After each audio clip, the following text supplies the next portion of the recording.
نحمدہ ونصلی علی رسولہ الکریم۔ جہاد کی لغوی و اصطلاحی تعریف۔ جہاد کے لغوی معنی کسی عمل میں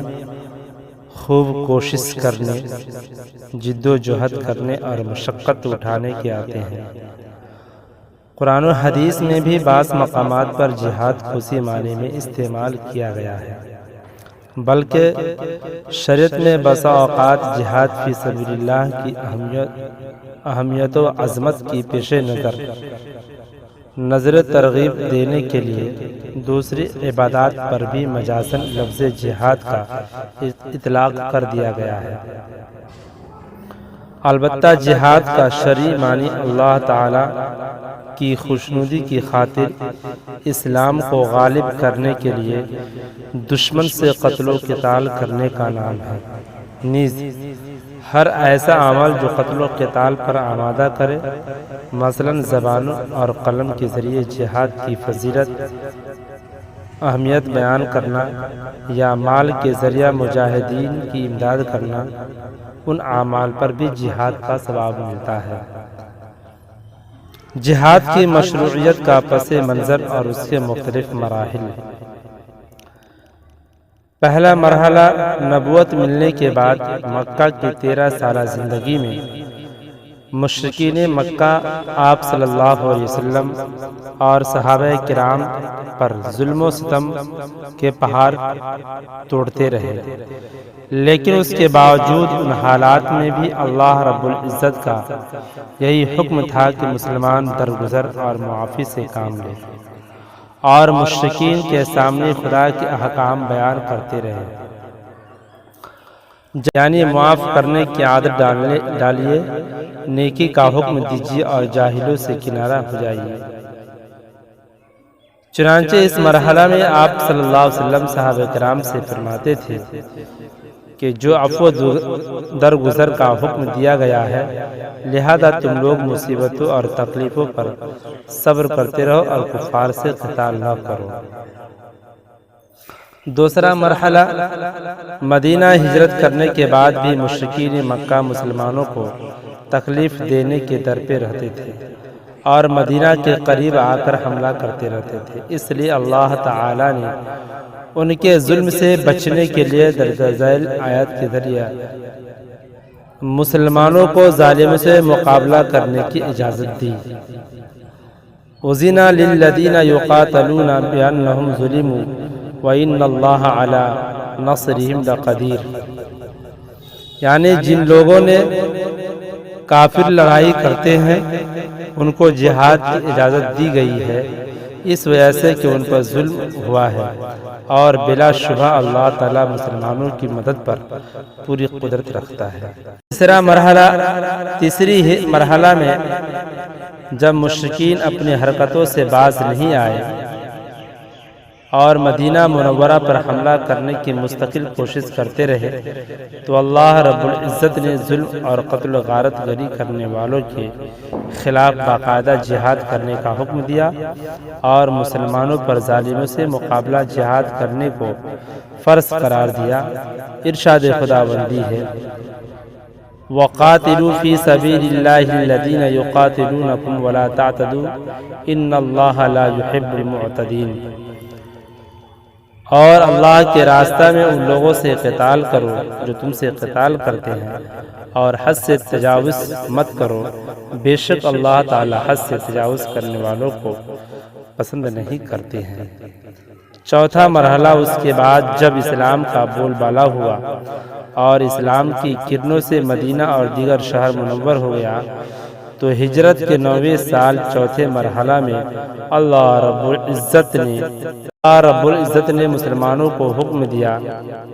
کہ مسلمانوں کی ایک جماعت مستقل اس کام میں لگی رہے کہ وہ پوری دنیا میں اللہ تعالیٰ کے احکام کو نافذ کرنے اور کفر و شرک کے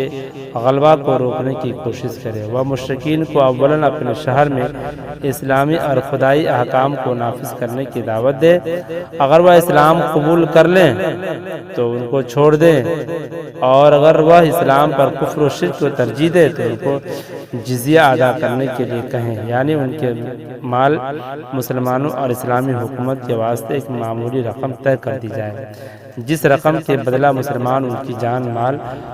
اور عزت و آبرو کی حفاظت کریں گے۔ اگر وہ لوگ جزیہ دینے پر تیار نہ ہو تو ان سے اس بات پر معاہدہ کرے کہ وہ مسلمانوں کے خلاف کوئی سازش نہیں کریں گے۔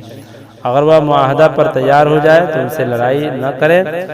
لیکن اگر وہ معاہدہ پر بھی تیار نہ ہو تو پھر ان سے جہاد کرے، تاکہ ان کی جانب سے اسلام اور مسلمانوں کو کوئی خطرہ نہ رہے۔ یہ بات بھی ذہن نشین رہے کہ اگر کوئی غیر مسلم عمل لے کر اسلامی حکومت میں آ جاتا ہے تو ان سے لڑائی نہیں کی جاتی ہے، کیونکہ ان سے اسلام اور مسلمانوں کو کوئی خطرہ نہیں ہے۔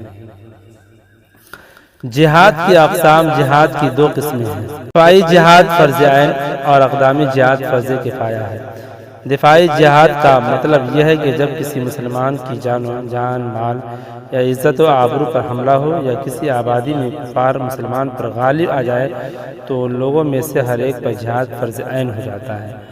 اگر ان کے اندر مقابلہ کی طاقت نہ ہو تو ان آبادی سے متصل جو مسلمان رہتے ہیں ان پر جہاد فرض ہو جاتا ہے۔ اس جہاد کے لیے امیر وغیرہ کی شرط نہیں ہے۔ اور اقدامی جہاد کا مطلب یہ ہے کہ مسلمانوں کی مستقل ایک ایسی جماعت ہونی چاہیے جو پوری دنیا میں اسلامی حکومت قائم کرنے کی کوشش میں مصروف رہے۔ یہ جہاد قدرت، اسلامی حکومت اور امیر وغیرہ کی شرط کے ساتھ فرض کفایہ ہے۔ جہاد کا مقصد۔ جہاد کا مقصد غیر مسلموں کو قتل کرنا نہیں ہے جیسا کہ بہت سارے لوگ سمجھتے ہیں، بلکہ جہاد کا مقصد دنیا سے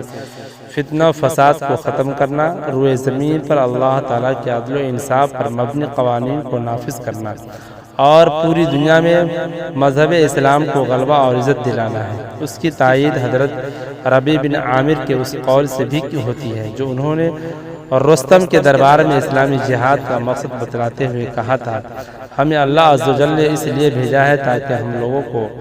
لوگوں کی بندگی سے نکال کر اللہ کی بندگی میں لگائیں، دنیا کی تنگی سے نکال کر انہیں آخرت کی وسعتوں سے ہمکنار کرے، اور دیگر ادیان و مذاہب کے ظلم و ستم سے نکال کر انہیں اسلام کا سایہ عطا کرے۔ جہاد کے سلسلے میں غلط فہمیاں۔ غیر مسلم بالخصوص اہل مغرب جہاد خصوصاً اقدامی جہاد پر اعتراض کرتے ہوئے کہتے ہیں کہ جہاد کا یہ قانون دہشت گردی